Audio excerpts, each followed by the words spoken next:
인생이 편해지는 순간은 이 생각을 버렸을 때였다. 아침이 예전과는 다르게 시작되는 날들이 있습니다.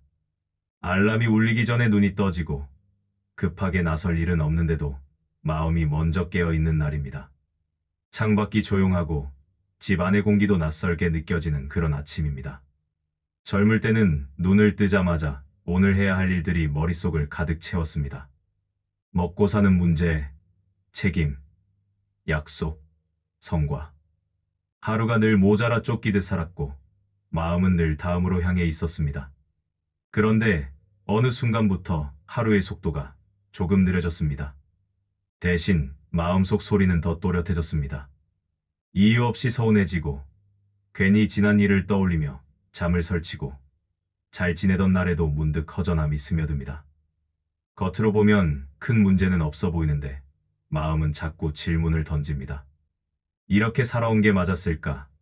앞으로는 어떻게 살아야 할까? 하고 말입니다. 이 질문 앞에서 우리는 종종 스스로를 탓합니다.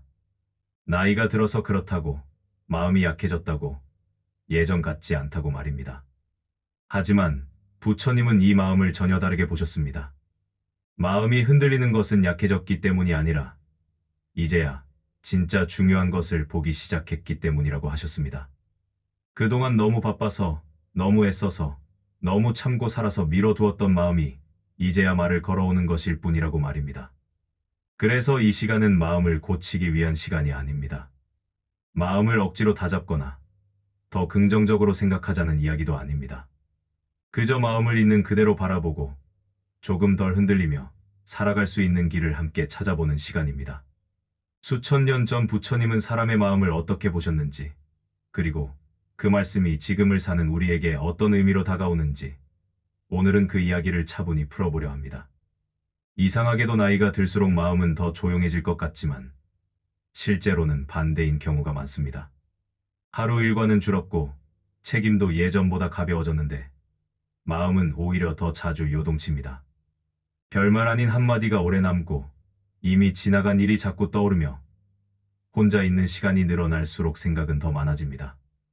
많은 사람들은 이런 변화를 두고 나이가 들면 마음이 약해진다고 말합니다. 그래서 괜히 스스로를 걱정하고 예전 같지 않은 자신을 탓하기도 합니다. 하지만 부처님의 눈으로 보면 이 모습은 전혀 다르게 보입니다. 이것은 약해진 마음이 아니라 그동안 쌓여있던 마음이 드러나는 과정입니다. 우리는 살아오면서 마음을 쉬게 할 틈이 거의 없었습니다.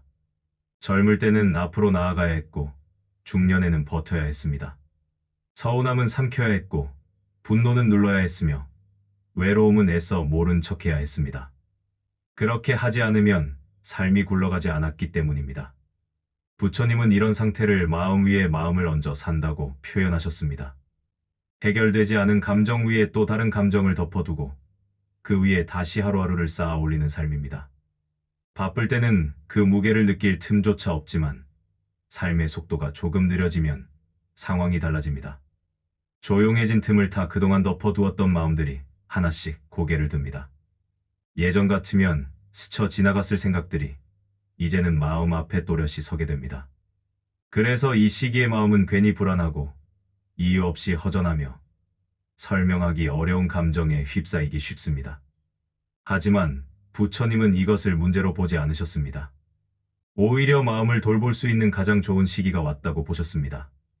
마음이 바빠졌다는 것은 인생이 헛되었다는 뜻이 아니라 이제야 마음을 살필 여유가 생겼다는 신호일 수 있다는 것입니다. 중요한 것은 이 마음을 없애려 하거나 다시 예전처럼 강해지려 애쓰지 않는 것입니다. 부처님은 마음을 다루는 첫걸음으로 이해를 이야기하셨습니다. 지금의 이 마음은 잘못된 것도 실패의 증거도 아니라는 이해입니다. 오래 살아오며 자연스럽게 쌓인 흔적일 뿐이라는 사실을 받아들이는 것입니다. 이렇게 바라보기 시작하면 마음을 대하는 태도가 달라집니다. 자책하기보다 아 그렇구나 하고 한 발 물러서서 보게 됩니다. 부처님이 말한 첫 번째 마음 다스림은 바로 여기서 시작됩니다. 마음을 고치려 하지 말고 먼저 이해하는 것. 이 작은 관점의 변화가 이후의 모든 마음 공부를 가능하게 만듭니다. 마음이 가장 힘들어지는 순간은 일이 많을 때가 아닙니다. 오히려 아무 일도 없는데 마음이 가만히 있지 않을 때입니다. 하루 종일 바쁘게 움직일 때는 생각할 틈이 없습니다. 그런데 저녁이 되고 할 일이 줄고 집 안이 조용해지면 그때부터 마음이 슬그머니 고개를 듭니다. 괜히 지난 일이 떠오르고 이미 끝난 말이 다시 귓가에 맴돌며 아직 오지도 않은 내일을 미리 걱정하게 됩니다. 부처님은 이 상태를 마음이 쉴 곳을 잃은 상태라고 보셨습니다. 몸은 멈췄는데 마음은 멈추지 못하는 상태, 이것이 괴로움의 시작이라는 것입니다. 이런 괴로움이 찾아오면 우리는 이유를 상황에서 찾습니다. 자식이 잘 안 돼서 그렇다고 하고, 돈이 넉넉하지 않아서 그렇다고 하며, 건강이 예전 같지 않아서 그렇다고 말합니다. 물론 그런 이유들도 틀린 말은 아닙니다. 하지만 부처님은 괴로움의 뿌리를 조금 다른 곳에서 보셨습니다. 같은 상황에서도 어떤 이는 담담하고 어떤 이는 밤잠을 설칩니다. 차이는 상황이 아니라 그 상황을 바라보는 마음에 있다고 하셨습니다.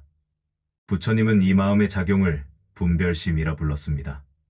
비교하고 따지고 재고 나와 남을 나누는 마음입니다. 저 사람보다 나는 왜 이럴까? 예전에 나는 어땠는데 지금은 왜 이럴까? 남들은 다 잘 사는 것 같은데 나는 왜 이렇게 허전할까?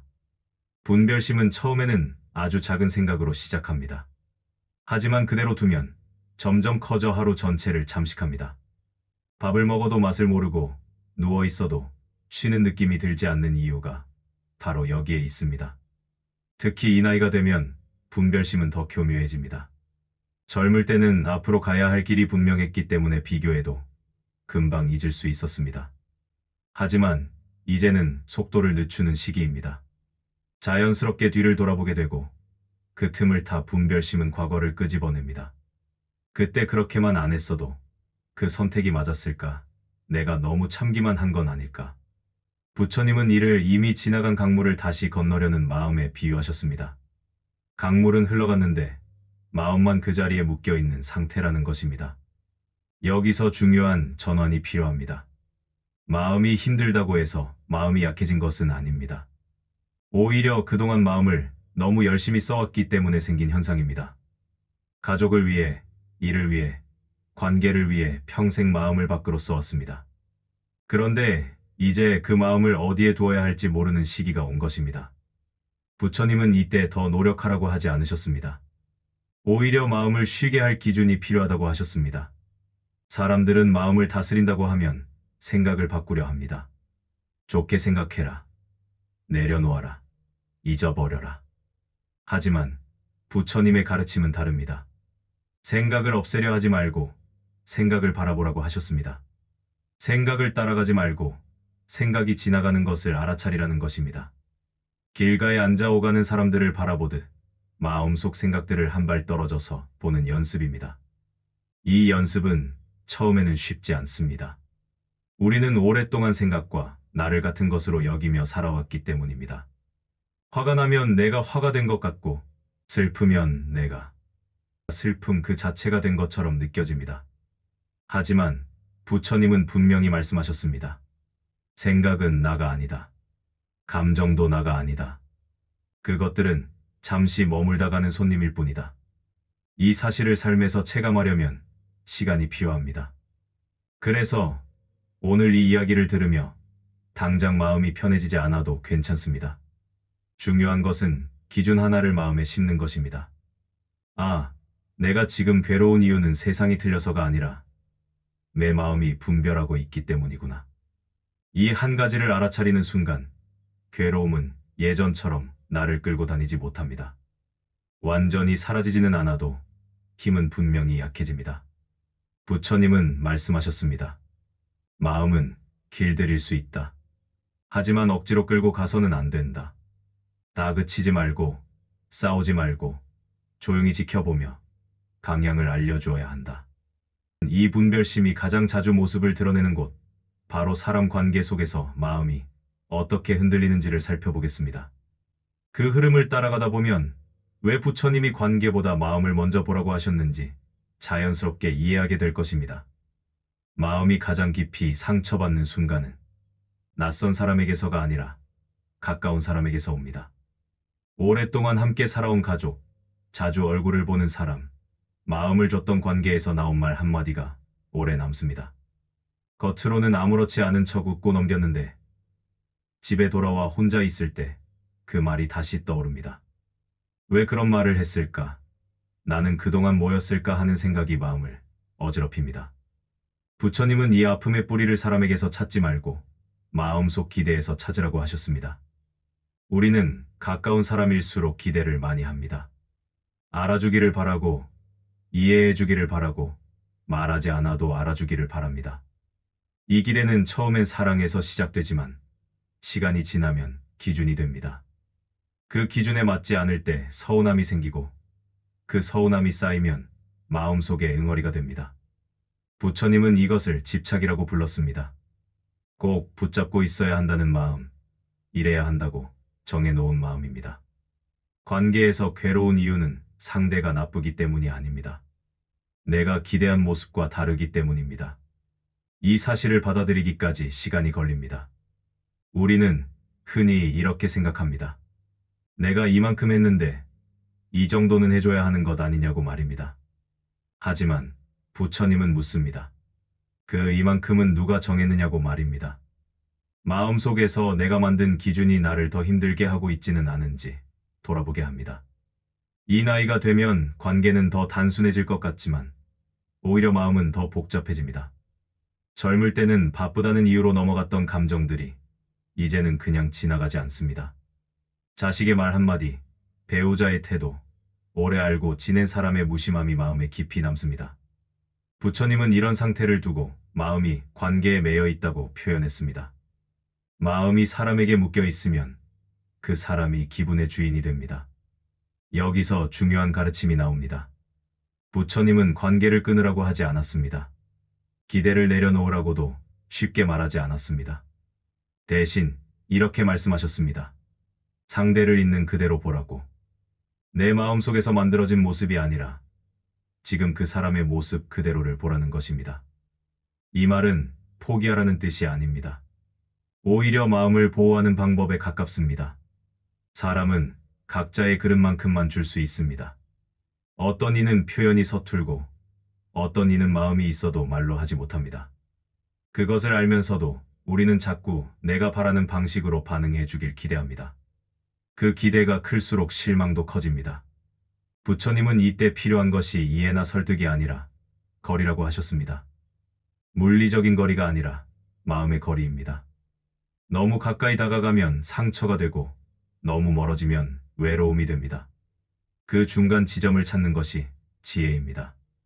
마음을 다스린다는 것은 관계를 정리하는 것이 아닙니다.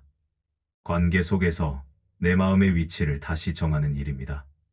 나는 어디까지 기대하고 있는지, 어디서부터는 내려놓아야 하는지 그 경계를 알아차리는 것입니다. 이 경계가 생기면 같은 말을 들어도 덜 흔들립니다. 같은 상황에서도 마음이 조금 더 버텨냅니다. 부처님은 관계에서 가장 중요한 덕목으로 자비를 이야기했습니다. 하지만 이 자비에는 반드시 나 자신도 포함됩니다. 나를 계속 희생하면서 관계를 유지하는 것은 자비가 아니라 집착입니다. 나를 돌보지 않으면서 남만 이해하려 하면 마음은 결국 메말라 버립니다. 그래서 부처님은 먼저 자기 마음을 살피라고 하셨습니다. 이 관계 속에서 쌓인 감정들, 특히 분노와 억울함이 어떻게 마음을 병들게 하는지, 그리고 그것을 어떻게 다스릴 수 있는지를 더 깊이 들여다보겠습니다. 이 부분은 많은 사람들이 가장 공감하면서도 가장 다루기 어려워하는 주제입니다. 여기까지 함께 오셨다면 이미 마음을 들여다볼 준비는 충분히 되어 있습니다. 마음속에 가장 오래 남는 감정은 기쁨보다 분노와 억울함입니다. 웃었던 일은 금방 잊히는데 상처받았던 말과 참았던 순간은 오래도록 마음에 남습니다. 별일 아닌 상황에서도 갑자기 마음이 거칠어지는 날이 있습니다. 부처님은 이런 분노를 불씨에 비유하셨습니다. 작은 불씨 하나가 꺼지지 않고 남아있다가 바람이 불면 다시 불길이 커지는 것처럼 마음속 분노도 조건만 맞으면 언제든 다시 살아난다는 것입니다. 이 분노는 대부분 억울함에서 시작됩니다. 내가 잘못한 것도 없는데 왜 이런 말을 들어야 했는지, 왜 나만 참고 살아야 했는지, 왜 내 마음은 아무도 알아주지 않는지. 이런 생각들이 겹겹이 쌓이면서 분노는 점점 단단해집니다. 겉으로는 화를 내지 않았다고 생각하지만 마음속에서는 이미 수없이 같은 장면을 되풀이하고 있습니다. 부처님은 이를 마음속에서 계속 싸우고 있는 상태라고 하셨습니다. 상대는 이미 그 자리에 없는데 내 마음만 아직 싸움을 끝내지 못한 것입니다. 이 상태가 오래되면 마음은 쉽게 지칩니다. 아무것도 하지 않았는데 피곤하고 사람을 만나고 나면 괜히 기운이 빠집니다. 이유는 분명합니다. 마음이 과거에 붙잡혀 있기 때문입니다. 부처님은 과거에 매여 있는 마음을 두고 이미 끝난 이야기를 계속 붙들고 있는 사람이라고 표현하셨습니다. 끝났다는 것을 알면서도 놓지 못하는 이유는 억울함이 아직 풀리지 않았기 때문입니다. 여기서 많은 사람들이 하나의 오해를 합니다. 분노를 다스린다고 하면 참아야 한다고 생각합니다. 더 이상 화내지 말자, 좋은 생각을 하자, 잊어버리자고 마음을 다잡습니다. 하지만 부처님의 가르침은 다릅니다. 참는 것은 다스림이 아니라 누적입니다. 겉으로만 덮어두면 마음속에서는 더 큰 힘으로 남습니다. 그래서 어느 순간 감당하기 어려운 모습으로 터져 나오기도 합니다. 부처님이 말씀하신 분노를 다루는 첫걸음은 알아차림입니다. 지금 화가 올라오고 있다는 사실을 부정하지 않는 것입니다. 화가 나면 안 된다고 마음을 꾸짖지 말고, 아, 지금 이런 감정이 올라오고 있구나 하고 조용히 바라보는 것입니다. 이렇게 바라보기 시작하면 신기하게도 분노는 예전처럼 나를 끌고 가지 못합니다. 사라지지는 않더라도 그 힘은 분명히 약해집니다. 또 하나 중요한 가르침은 분노의 방향을 바꾸는 것입니다. 우리는 흔히 분노를 밖으로 향하게 합니다. 저 사람이 문제다, 상황이 잘못됐다, 세상이 나를 힘들게 한다고 말입니다. 하지만 부처님은 분노가 가장 먼저 해치는 대상은 바로 나 자신이라고 하셨습니다. 분노를 품고 있는 동안 가장 괴로운 사람은 상대가 아니라 나입니다. 이 사실을 자주 떠올리는 것만으로도 마음은 조금씩 방향을 바꾸기 시작합니다. 억울함이 올라올 때 이렇게 스스로에게 묻는 연습도 도움이 됩니다. 지금 이 감정이 나를 편안하게 하는지 아니면 더 괴롭게 하는지. 만약 후자라면 그 감정은 지금의 나에게 도움이 되지 않는 손님입니다. 부처님은 필요 없는 손님은 붙잡지 말고 보내주라고 하셨습니다. 보내는 방법은 싸우는 것이 아니라 더 이상 대화를 나누지 않는 것입니다. 같은 생각을 반복하지 않는 연습입니다. 물론 이 과정은 하루아침에 되지 않습니다. 오래 쌓인 감정일수록 천천히 풀립니다. 중요한 것은 분노를 완벽하게 없애려 하지 않는 것입니다. 조금 덜 흔들리는 것, 조금 덜 끌려가는 것만으로도 마음은 훨씬 가벼워집니다. 부처님은 마음 공부는 이기기 위한 것이 아니라 덜 다치기 위한 것이라고 하셨습니다. 이 시간을 통해 마음이 완전히 편안해지지 않아도 괜찮습니다. 다만 지금 느끼는 이 마음이 혼자가 아니라는 것, 그리고 다루는 법이 있다는 것만 알아도 충분합니다. 인생을 대충 살지 않았기에 찾아온 이 시기의 마음, 이제는 그 마음과 싸우지 않고 조금은 다정하게 대하는 법을 배워볼 때입니다. 이 분노와 억울함을 내려놓는데 가장 실질적인 도움이 되는 방법, 바로 호흡과 알아차림을 통해 마음을 다스리는 법을 구체적으로 살펴보겠습니다. 말이 아니라 지금 바로 써먹을 수 있는 이야기입니다. 5점 마음을 다스린다고 하면 우리는 먼저 생각을 고치려 합니다. 이렇게 생각하지 말아야지, 좋게 보자, 긍정적으로 넘기자고 스스로에게 말합니다. 하지만 그렇게 마음을 몰아붙일수록 생각은 더 집요해집니다. 애써 밀어낼수록 오히려 더 크게 돌아옵니다. 부처님은 그래서 생각을 직접 다루려 하지 말라고 하셨습니다. 생각은 마음의 시작이 아니라 이미 일어난 결과이기 때문입니다. 그렇다면 마음은 어디서부터 흔들릴까요? 부처님은 그 시작을 몸과 호흡에서 찾으셨습니다. 우리는 하루에도 수천 번 숨을 쉽니다.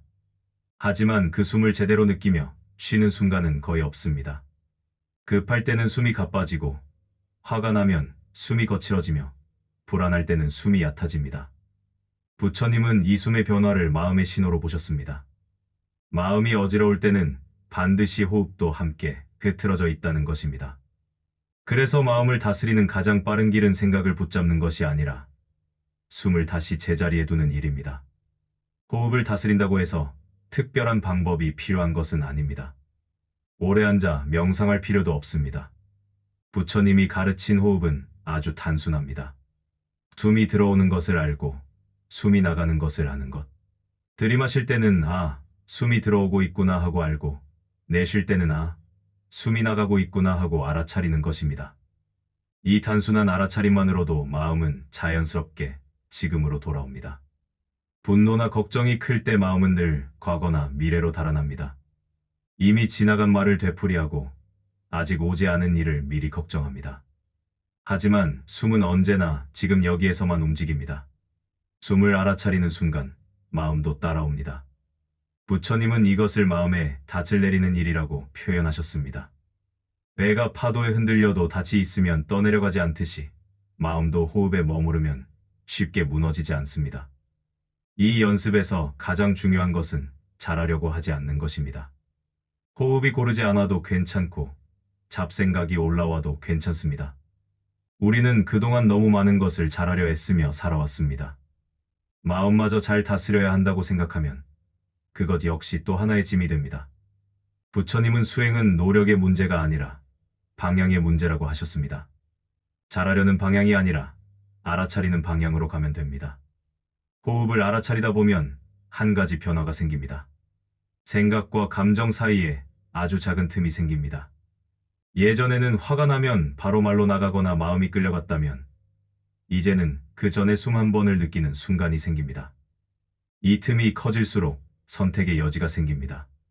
반응하지 않아도 되는 자유, 바로 그 자유가 마음을 가볍게 합니다. 부처님은 이 자유를 해탈이라는 거창한 말로만 설명하지 않으셨습니다.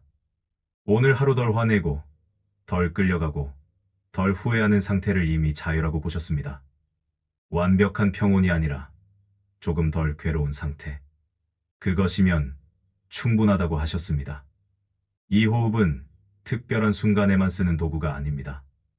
말하기 전에, 전화 받기 전에, 누군가의 말을 듣다 마음이 흔들릴 때, 그때 잠깐 숨을 느끼는 것만으로도 마음은 분명한 차이를 보입니다.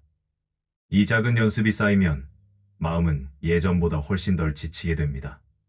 다음 이야기에서는 이 호흡과 알아차림을 일상 속에서 어떻게 자연스럽게 이어갈 수 있는지, 그리고 왜 부처님이 지금 이 순간을 그토록 중요하게 보셨는지를 더 깊이 풀어보겠습니다. 여기까지 왔다면 마음을 다스리는 가장 중요한 도구 하나는 이미 손에 쥐신 셈입니다. 마음을 지금 이 순간에 둔다고 하면 많은 사람들은 현실을 외면하는 것이라고 오해합니다. 아무 생각 없이 살라는 말처럼 들리기도 합니다. 하지만 부처님이 말한 지금은 도망이 아니라 정면으로 마주함에 가깝습니다. 과거에 머물러 스스로를 괴롭히지도 않고 오지 않은 미래를 앞당겨 걱정하지도 않으면서 지금 벌어지고 있는 일을 있는 그대로 보는 힘입니다. 우리는 평생을 지금이 아닌 시간에 살며 지쳐왔습니다. 밥을 먹으면서도 다른 생각을 하고 사람을 만나면서도 속으로는 다른 말을 되뇌고 쉬는 시간에도 마음은 쉬지 못했습니다. 부처님은 이런 상태를 마음이 늘 집을 비운 상태라고 표현하셨습니다.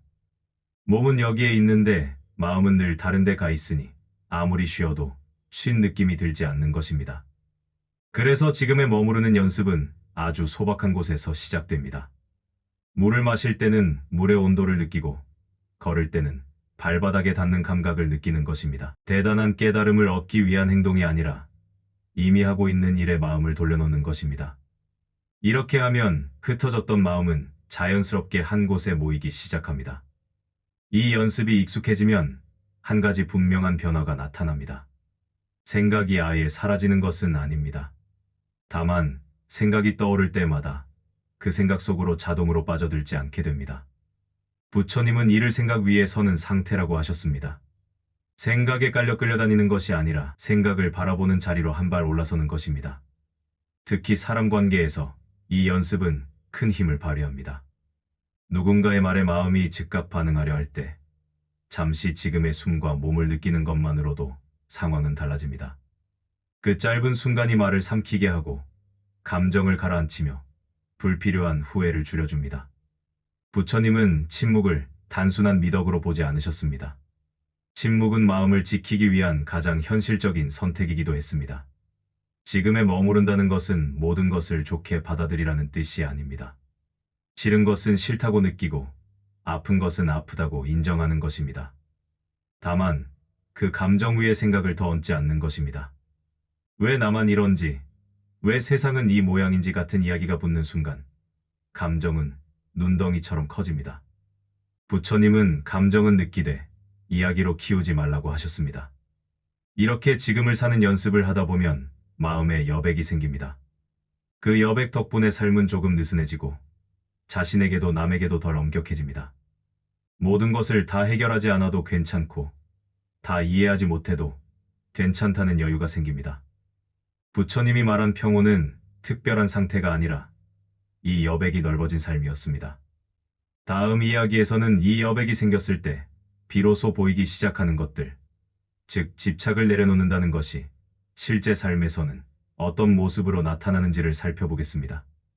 내려놓음은 포기가 아니라 삶을 더 오래, 더 편안하게 살아가기 위한 지혜라는 점을 함께 이야기해 보겠습니다. 내려놓는다는 말을 들으면 마음이 먼저 움츠러듭니다. 그동안 열심히 살아온 것을 부정하는 것 같고 이제는 아무것도 바라지 말고 조용히 물러나라는 이야기처럼 들리기 때문입니다. 그래서 많은 사람들은 내려놓으라는 말을 들을 때마다 알 수 없는 반감을 느낍니다. 하지만 부처님이 말한 내려놓음은 포기나 체념과는 전혀 다른 것이었습니다. 부처님은 내려놓으라는 말을 자주 하지 않으셨습니다. 대신 붙잡지 말라고 하셨습니다. 이 둘은 아주 다릅니다. 내려놓음은 무언가를 버리는 행위처럼 느껴지지만 붙잡지 않는다는 것은 애초에 과도한 힘을 쓰지 않는 상태입니다. 우리는 모르는 사이에 너무 많은 것을 꽉 쥐고 살아왔습니다. 결과, 평가, 인정, 관계 속에서의 역할까지 손에 힘이 잔뜩 들어간 채로 평생을 살아온 셈입니다. 이 나이가 되면 손에 쥔 것이 많다는 사실이 오히려 부담이 됩니다. 잘 살아왔다는 증거처럼 느껴지던 것들이 어느 순간에는 마음을 무겁게 누릅니다. 부처님은 이 상태를 무거운 짐을 머리에 이고 먼 길을 가는 사람에 비유하셨습니다. 처음에는 버틸 수 있지만 시간이 지날수록 숨이 가빠지고 걸음이 느려집니다. 문제는 짐 그 자체가 아니라 내려놓지 않고 계속하려는 마음입니다. 여기서 중요한 질문이 생깁니다. 무엇을 내려놓아야 하고 무엇은 놓지 않아도 되는가입니다. 부처님은 모든 것을 내려놓으라고 하지 않으셨습니다. 책임을 버리라는 말도 아니었고 관계를 끊으라는 말도 아니었습니다. 내려놓아야 할 것은 집착이고 놓지 않아도 되는 것은 인연입니다. 집착은 내 뜻대로 되어야 한다는 마음이고 인연은 지금의 관계를 있는 그대로 존중하는 태도입니다. 예를 들어 누군가에게 서운함이 생길 때 우리는 두 가지를 동시에 붙잡습니다. 그 사람이 잘못했다는 생각과 그 사람이 변해야 한다는 기대입니다. 이 두 가지를 붙잡는 순간 마음은 쉬지 못합니다. 부처님은 이럴 때 상대를 놓으라고 하지 않으셨습니다. 그 사람을 바꾸려는 마음을 내려놓으라고 하셨습니다. 이 차이를 이해하면 내려놓음은 더 이상 두려운 말이 아닙니다. 내려놓음은 하루아침에 되지 않습니다. 오히려 내려놓으려 애쓰는 순간 마음은 더 단단해집니다. 그래서 부처님은 애쓰지 말라고 하셨습니다. 알아차리다 보면 자연스럽게 힘이 빠진다고 하셨습니다. 지금 이 마음이 너무 꽉 쥐고 있구나 하고 알게 되는 순간 손에 들어간 힘은 저절로 조금 풀립니다. 이 과정에서 가장 중요한 태도는 자신에게 관대해지는 것입니다. 이제 와서 왜 아직도 이런 마음을 갖고 있느냐고 스스로를 몰아붙일 필요는 없습니다. 그만큼 책임지고 살아왔다는 뜻이기 때문입니다. 부처님은 오래 버틴 마음일수록 천천히 풀어야 한다고 하셨습니다. 급하게 풀면 다치기 쉽기 때문입니다. 내려놓음이 조금씩 시작되면 삶의 풍경도 달라집니다. 꼭 이겨야 할 일이 줄어들고 꼭 설명해야 할 말도 줄어듭니다. 모든 상황의 중심에 서 있지 않아도 괜찮아집니다. 그 자리에 마음의 여유가 생깁니다. 부처님이 말한 자유는 바로 이 여유에서 시작됩니다. 다음 이야기에서는 내려놓고 난 뒤에 찾아오는 공허함을 어떻게 하는지를 살펴보겠습니다. 이 공허함을 어떻게 바라보느냐에 따라 이 길은 더 편안해질 수도 있고 더 어려워질 수도 있기 때문입니다. 8점 마음의 짐이 조금 가벼워지면 이상한 감정이 올라옵니다. 홀가분함과 함께 외로움이 찾아옵니다. 그동안 꽉 쥐고 있던 것을 놓았는데 그 자리가 비어있는 느낌이 들며 마음이 허전해집니다. 많은 사람들은 이 외로움을 실패처럼 여깁니다. 내려놓았더니 더 쓸쓸해졌다고 말합니다. 하지만 부처님은 이 외로움을 잘못된 상태로 보지 않으셨습니다. 오래 붙잡고 있던 것이 사라지면 마음에 공간이 생기는 것은 아주 자연스러운 일이기 때문입니다. 우리는 외로움을 피해야 할 감정으로 배워왔습니다. 외로우면 무언가 잘못된 것 같고 더 바빠져야 할 것 같고 사람 속으로 들어가야 할 것처럼 느낍니다. 그래서 외로움이 올라오면 서둘러 다른 일이나 자극으로 덮어버립니다. 하지만 부처님은 외로움을 밀어내지 말고 그 감정을 있는 그대로 느껴보라고 하셨습니다. 외로움은 고장이 아니라 마음이 방향을 바꾸고 있다는 신호이기 때문입니다. 외로움은 관계가 없어서 생기는 감정이 아닙니다. 마음이 머물 자리를 잃었을 때 나타나는 감각입니다. 그동안 우리는 역할과 책임 속에 마음을 두고 살아왔습니다. 누군가의 부모로, 배우자로, 일하는 사람으로 마음을 사용해왔습니다. 그런데 내려놓음이 시작되면 그 역할들이 잠시 힘을 잃습니다. 그때 마음은 어디에 있어야 할지 몰라 외로움을 느낍니다. 부처님은 이 순간을 매우 중요하게 보셨습니다. 외로움을 급히 채우지 말고 잠시 그 자리에 머물러 보라고 하셨습니다. 마음이 스스로 쉬는 법을 배우는 시간이기 때문입니다. 아무것도 증명하지 않아도 되고 누구의 기대도 채우지 않아도 되는 시간. 처음에는 어색하고 불편하지만 이 시간을 견디는 동안 마음의 체력은 서서히 길러집니다. 외로움을 다스린다는 것은 외로워지지 않게 만드는 것이 아닙니다. 외로움과 함께 있어도 무너지지 않는 힘을 기르는 것입니다. 부처님은 혼자 있는 시간을 두려워하지 않는 사람이 자유에 가까워진다고 하셨습니다. 누군가가 있어야만 괜찮아지는 마음은 쉽게 흔들리지만 혼자 있어도 버틸 수 있는 마음은 오래갑니다. 이 과정에서 도움이 되는 것은 혼자만의 작은 의식입니다. 아침에 차 한 잔을 천천히 마시거나 걷다가 잠시 하늘을 올려다보는 시간처럼 특별할 것 없는 행동에 마음을 온전히 두는 것입니다. 이것은 외로움을 없애기 위한 행동이 아니라 마음에게 쉴 자리를 마련해주는 일입니다. 외로움이 잦아들면 그 자리에 고요함이 찾아옵니다. 이 고요함은 공허함과 다릅니다. 공허는 무언가가 부족하다는 느낌이지만 고요는 지금 이대로도 괜찮다는 감각입니다. 부처님은 이 고요를 마음의 본래 자리라고 하셨습니다. 억지로 붙잡을 필요도 없고 애써 유지할 필요도 없습니다. 잠시 머물렀다가는 자연스러운 상태일 뿐입니다.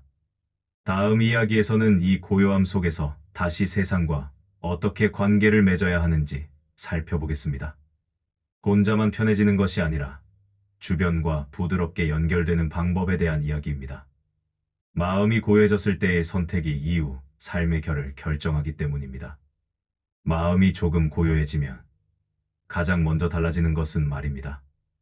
꼭 해야 할 말과 하지 않아도 될 말이 자연스럽게 구분되기 시작합니다. 예전에는 억울해서, 답답해서, 오해받기 싫어서 말을 보태곤 했지만 이제는 굳이 꺼내지 않아도 되는 순간이 눈에 들어옵니다. 부처님은 말이 줄어드는 것을 단순한 침묵의 미덕으로 보지 않으셨습니다. 말이 줄어든다는 것은 마음이 덜 흔들리고 있다는 분명한 신호라고 보셨습니다. 우리는 살아오면서 말로 마음을 지키려 애써왔습니다. 설명하고, 해명하고, 변명하면서 스스로를 보호하려 했습니다. 하지만 그럴수록 마음은 더 바빠지고 감정은 쉽게 소모되었습니다. 부처님은 말이 많아질수록 마음은 쉬지 못한다고 하셨습니다. 말은 생각을 끌고 가고 생각은 다시 감정을 키우기 때문입니다. 그래서 마음을 다스리고 싶다면 먼저 말을 살펴보라고 하셨습니다. 부처님이 말한 바른 말은 잘하는 말이 아닙니다. 이기기 위한 말도 상대를 설득하기 위한 말도 아닙니다. 지금 이 말이 꼭 필요한지 도움이 되는지 그리고 지금 해야 할 말인지를 살피는 것입니다. 이 기준을 마음에 두기 시작하면 불필요한 말은 자연스럽게 줄어듭니다. 말이 줄어들면 다툼도 줄고 뒤늦은 후회도 함께 줄어듭니다. 관계에서 침묵은 때로 오해를 부르기도 합니다.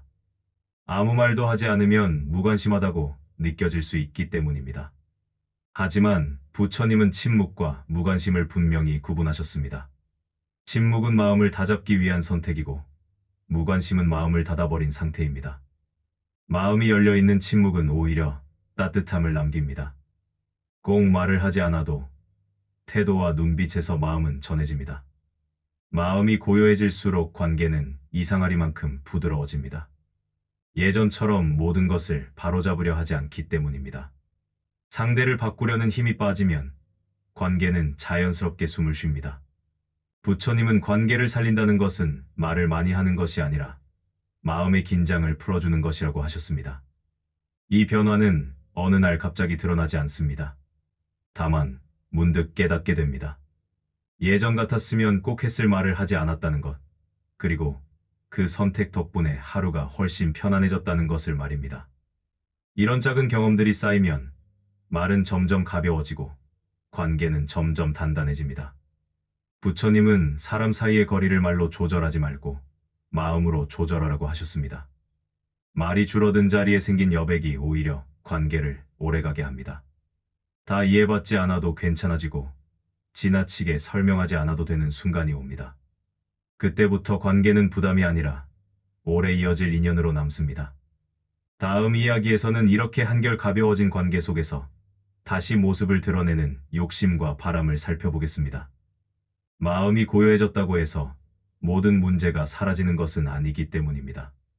오히려 그때부터 더 분명하게 보이기 시작하는 것들이 있습니다.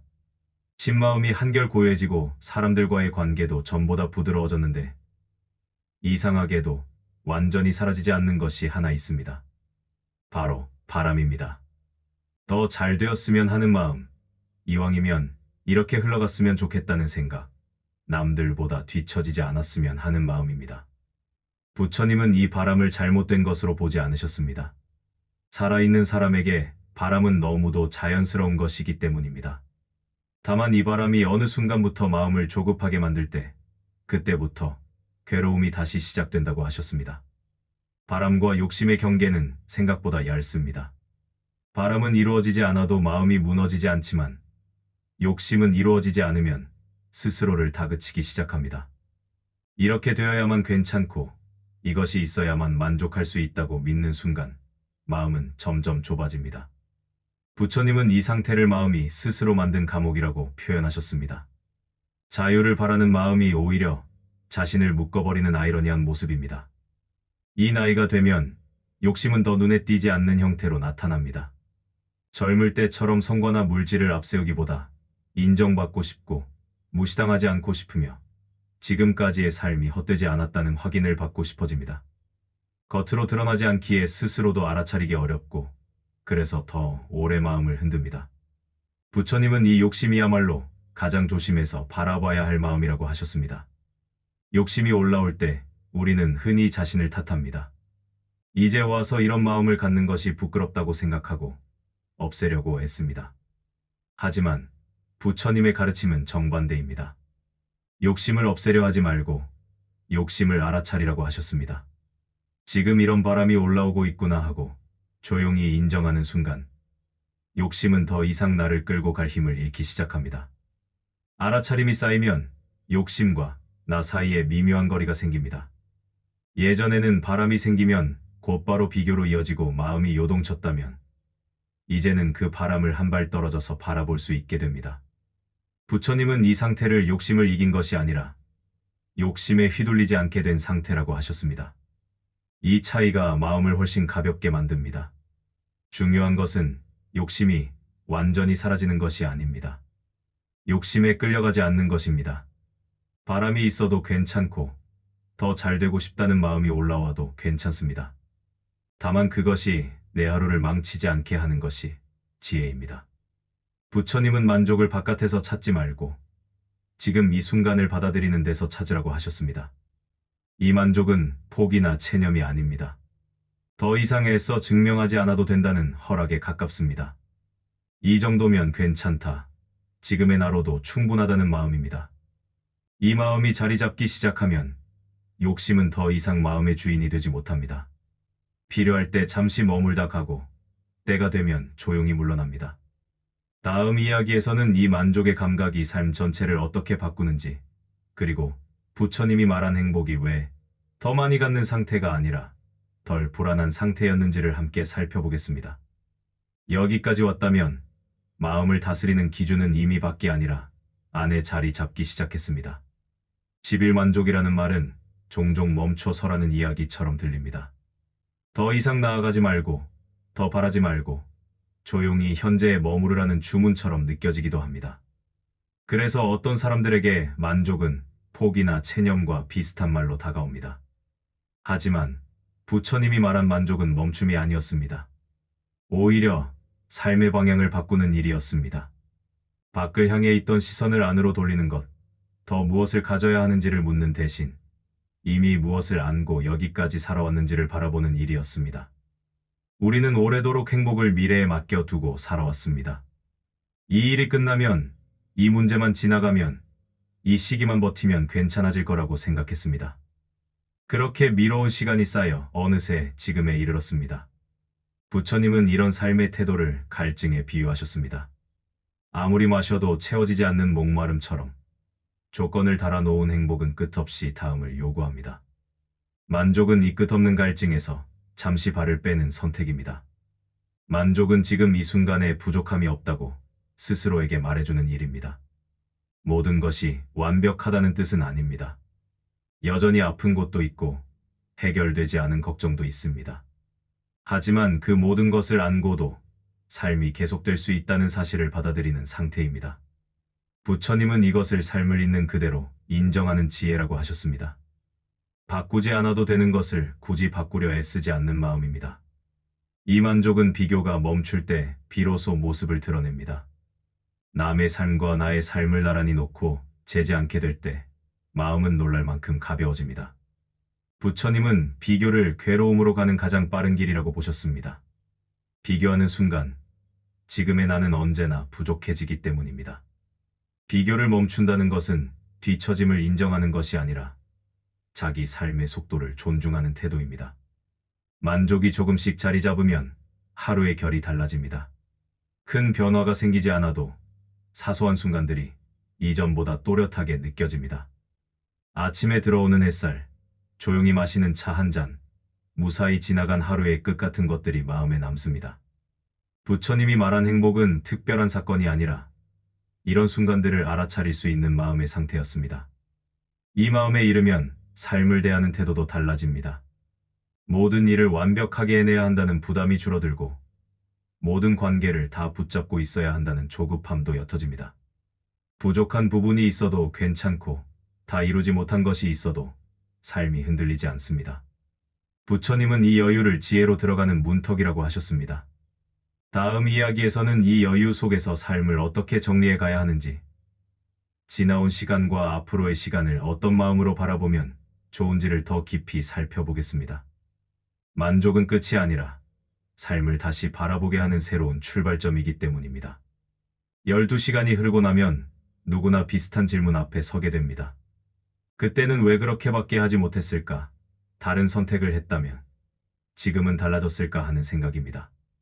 낮에는 괜찮다가도 조용한 밤이나 혼자 있는 시간에 이 질문은 더 또렷해집니다. 부처님은 이런 마음을 약함이나 미련으로 보지 않으셨습니다. 오히려 살아온 시간이 길어질수록 자연스럽게 생기는 마음의 움직임이라고 하셨습니다. 하지만 부처님은 한 가지를 분명히 구분하셨습니다. 과거를 돌아보는 것과 과거에 머무는 것은 전혀 다르다는 점입니다. 돌아봄은 삶을 정리하게 하지만 머물문 마음을 붙잡아 둡니다. 우리는 종종 지나간 장면을 지금의 기준으로 다시 판단합니다. 그때의 나를 지금의 나로 재판하듯 몰아붙입니다. 부처님은 이것을 스스로에게 2번 벌을 주는 일이라고 하셨습니다. 그때의 나는 그때의 조건 안에서 선택할 수 있는 최선을 다했습니다. 지금처럼 많은 경험도, 정보도, 여유도 없었습니다. 부처님은 사람은 언제나 그 순간의 이해만큼만 행동할 수 있다고 보셨습니다. 그러니 지금의 시선으로 과거를 비난하는 것은 공정하지도 않고 마음을 편하게 하지도 않습니다. 후회는 잘못이 아니라 애쓴 흔적입니다. 아무 생각 없이 흘려보냈다면 후회도 남지 않았을 것입니다. 마음을 쓰고 책임을 지고 누군가를 위해 결정했기에 돌아보는 마음이 생긴 것입니다. 부처님은 후회를 밀어내지 말고 그 안에 담긴 뜻을 보라고 하셨습니다. 무엇을 지키고 싶었는지, 무엇을 중요하게 여겼는지를 바라보는 것입니다. 이렇게 과거를 바라보는 시선이 바뀌면 마음의 온도도 달라집니다. 자책하던 자리에 이해가 들어서고 분노하던 마음에 연민이 스며듭니다. 그 연민은 다른 사람이 아니라 바로 나 자신을 향한 것입니다. 부처님은 자기 마음을 함부로 대하지 않는 사람이 비로소 다른 사람에게도 부드러워질 수 있다고 하셨습니다. 과거를 정리한다는 것은 기억을 지우는 일이 아닙니다. 기억 위에 새로운 해석을 얻는 일입니다. 그 선택이 옳았는지 틀렸는지를 따지는 대신 그 선택이 나를 여기까지 데려왔다는 사실을 인정하는 것입니다. 부처님은 이것을 인연의 흐름을 이해하는 지혜라고 불렀습니다. 이 지점에 이르면 마음은 자연스럽게 앞으로를 향합니다. 남은 시간이 얼마나 되는지를 세기보다 어떤 마음으로 살아갈지를 생각하게 됩니다. 다음 이야기에서는 이 남은 시간을 어떻게 채우면 좋을지 부처님이 말한 바른 삶의 방향을 함께 살펴보겠습니다. 삶은 이미 끝을 향해 가는 것이 아니라 지금 이 순간에도 계속 이어지고 있기 때문입니다. 이제 남은 시간을 어떻게 살아야 할지에 대한 이야기를 해보려 합니다. 많은 사람들이 이 나이가 되면 비슷한 말을 합니다. 시간이 얼마 남지 않았다는 생각이 자꾸 든다고. 그래서 마음이 괜히 조급해지고 하루하루가 아깝게 느껴진다고 말입니다. 남들보다 늦어진 것 같고 아직 해내지 못한 것이 더 눈에 띄면서 마음이 바빠집니다. 하지만 부처님은 시간을 그런 식으로 바라보지 않으셨습니다.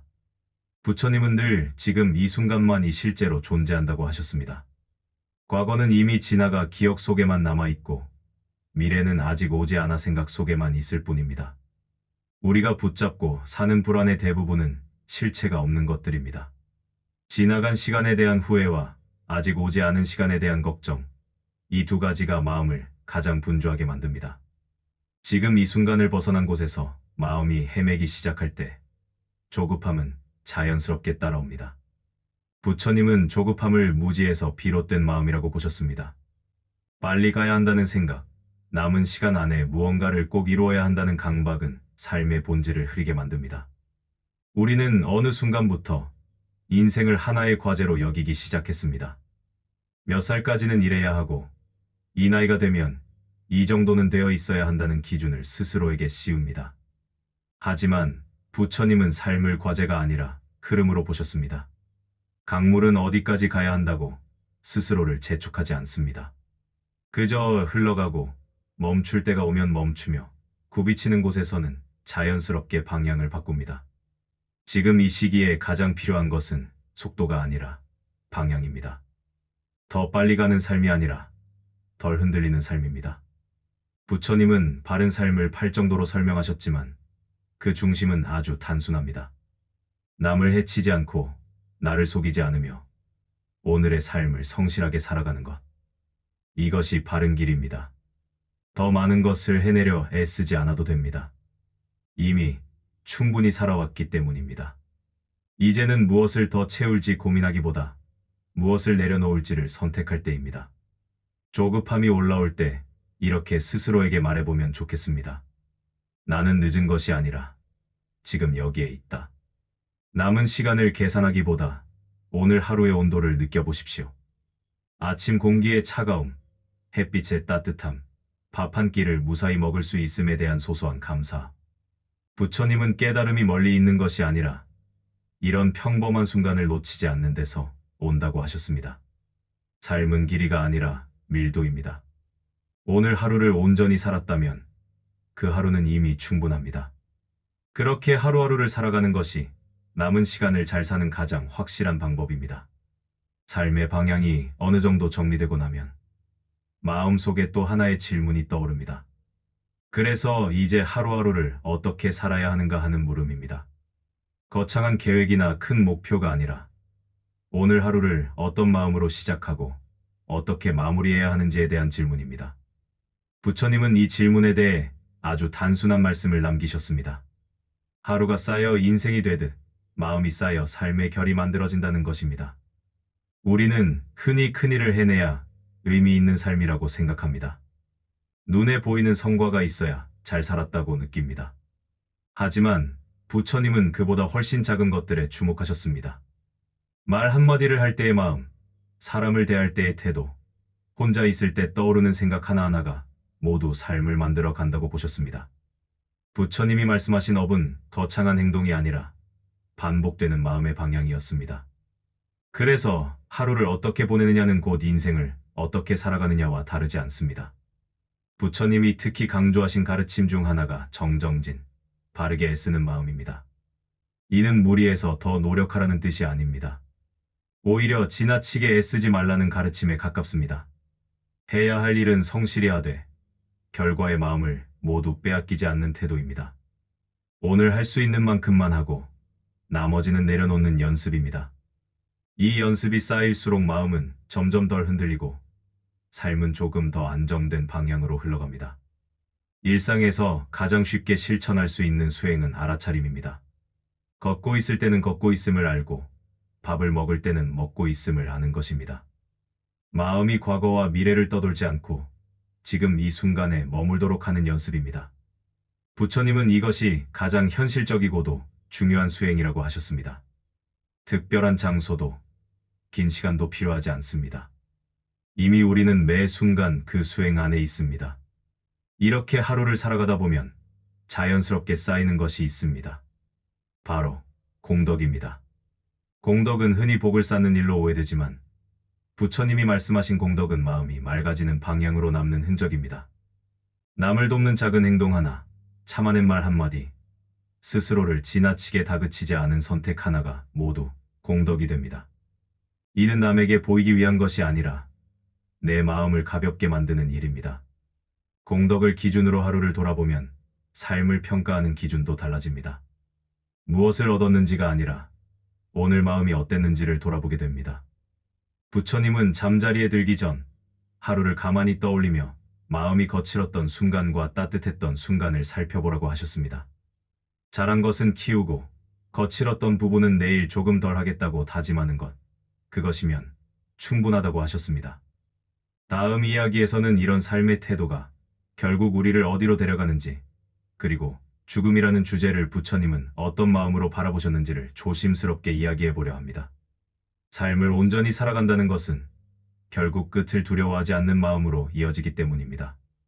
15삶을 충분히 살아왔다는 감각이 생기면 그동안 애써 피하려 했던 주제가 조용히 고개를 듭니다. 바로 죽음입니다. 많은 사람들은 이 이야기를 꺼내는 것만으로도 마음이 불편해지고 괜히 불길하다고 느낍니다. 하지만 부처님은 죽음을 외면할수록 삶이 더 불안해진다고 보셨습니다. 죽음을 생각하는 일은 삶을 포기하는 것이 아니라 오히려 삶을 더 분명하게 바라보는 일이라고 하셨습니다.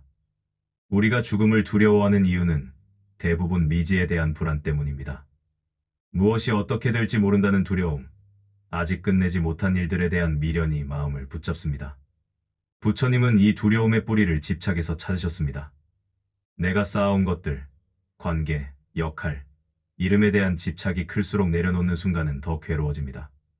붙잡고 싶은 것이 많을수록 떠나는 일은 두려워집니다.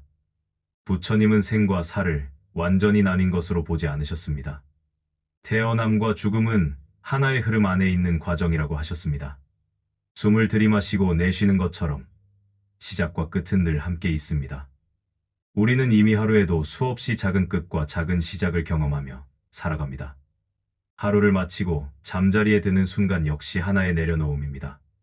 죽음은 전혀 낯선 사건이 아니라 우리가 매일 연습해 오던 흐름의 연장선에 있습니다. 그래서 죽음을 생각하는 수행은 지금의 삶을 정리하는 연습이 됩니다. 만약 오늘이 마지막 하루라면 무엇을 꼭 붙잡고 싶을지, 무엇은 내려놓아도 괜찮을지를 스스로에게 묻게 됩니다. 부처님은 이 질문이 삶의 우선순위를 가장 정확하게 드러낸다고 하셨습니다. 그 앞에서는 소유보다 관계가, 성취보다 마음이 더 또렷하게 남습니다. 무엇을 가졌는지가 아니라 어떻게 살아왔는지가 중요해집니다. 죽음을 두려워하지 않는다는 것은 아무 감정이 없다는 뜻은 아닙니다. 두려움이 있어도 괜찮고 아쉬움이 남아도 괜찮습니다.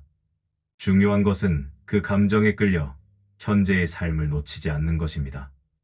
부처님은 죽음을 기억하는 사람일수록 삶을 더 정성스럽게 산다고 하셨습니다. 말 한마디, 선택 하나를 함부로 하지 않게 되기 때문입니다. 삶과 죽음을 함께 바라볼 수 있게 되면 마음에는 묘한 평온이 찾아옵니다.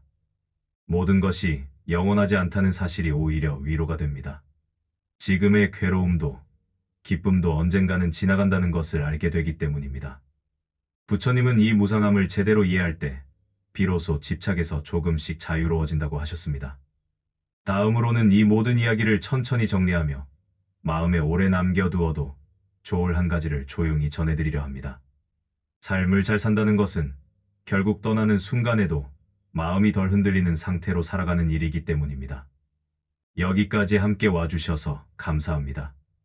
이 긴 이야기를 따라오셨다면 아마 마음 어딘가에 작은 움직임 하나쯤은 생겼을지도 모르겠습니다. 눈에 띄는 변화가 없어 보여도 괜찮습니다. 부처님은 깨달음이 번개처럼 한순간에 오는 것이 아니라 물이 스며들듯 조용히 찾아온다고 하셨습니다. 오늘 들은 말들 가운데 단 한 문장만 마음에 남아 있어도 이 시간은 이미 의미를 가졌습니다. 삶은 언제나 부족한 채로 흘러갑니다. 다 채워진 날은 오지 않습니다. 우리는 늘 더 나아져야 한다고, 아직 모자라다고 스스로를 재촉하며 살아왔습니다. 하지만 부족한 그대로 살아도 괜찮다는 사실을 받아들이는 순간 마음은 한결 가벼워집니다. 잘 살았는지를 끊임없이 묻지 않아도 되고 남은 시간을 계산하며 조급해하지 않아도 됩니다. 지금 이 자리에서 숨 쉬고 있다는 사실만으로도 삶은 이미 이어지고 있습니다. 부처님은 행복을 특별한 상태로 설명하지 않으셨습니다. 다만 괴로움이 조금 줄어든 상태, 마음이 예전보다 덜 흔들리는 상태를 행복이라 하셨습니다. 오늘 이후로도 마음은 흔들릴 것입니다. 걱정도 올라오고 외로움도 찾아올 것입니다. 그럴 때 이렇게 말해 보십시오. 아, 지금 이런 마음이 올라왔구나. 그 알아차림 하나만으로도 우리는 이미 휩쓸리지 않고 서 있는 것입니다. 삶은 끝내 완벽하게 정리해야 할 숙제가 아닙니다. 오늘 하루를 정성스럽게 살아내는 일의 반복일 뿐입니다. 너무 잘하려 애쓰지 않아도 됩니다. 여기까지 온 것만으로도 이미 충분히 애써왔습니다. 이 영상이 여러분의 하루를 조금이라도 가볍게 하고 내일을 조금 더 평온하게 만드는데 도움이 되었기를 진심으로 바랍니다. 여러분의 마음이 언제나 따뜻하고 단단하며 고요한 빛으로 가득해 이미 모든 것이 순조롭게 이뤄짐에 축복하고 감사합니다. 사랑합니다. 이런 마음을 돌보는 시간이 도움이 되셨다면 구독과 좋아요로 꼭 함께 해주세요. 앞으로도 깊고 따뜻한 이야기를 이어가는데 정말 큰 힘이 됩니다. 감사합니다.